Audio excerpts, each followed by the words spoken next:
میدونم که بهشت زیر پای مادران است، میدونم که خدا همیشه با مادران است. قسمت بودنم و عمرت گذاشتیم مادر، با همه درد و غمم سوختی و ساختی. مادرم قربون موهای سفیدت، من خودم فدای اسم نازنینت.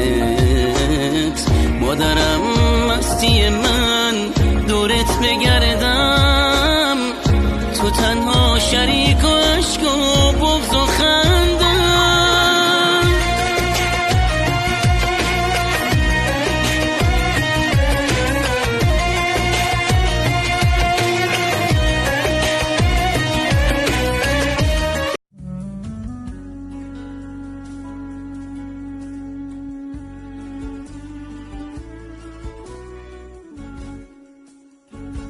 پسری در بالای کد بیمار خوابیده بود. فرشته آمد و از او پرسید: راه بهشت را انتخاب میکنی یا راه عمر را؟ پسر گفت بهشت. فرشته گفت به سوی بهشت 3 قدم بمان. پسر قدم اول را ماند، صدای گریه به گوشش رسید. پسر گفت کیستند اینها؟ فرشته گفت خویشانت و دوستانت، تا 40 تو را از یادشان میبرارند. پسر قدم دوم را ماند، صدای گریه به گوشش رسید. پسر گفت این کی است؟ فرشته گفت این همسرت که تو را 1 سال عزاداری میکند، بعداً فراموشت میکند.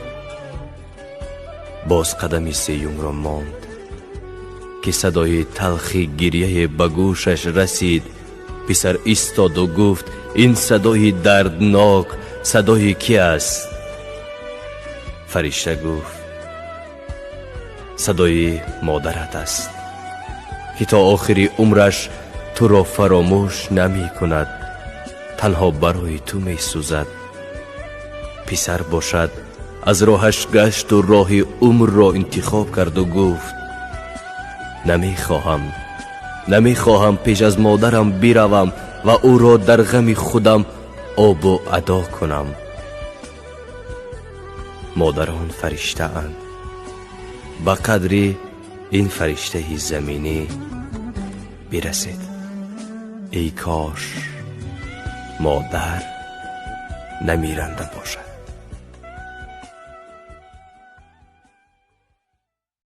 جنت طلبی، طلب رضای پدرت.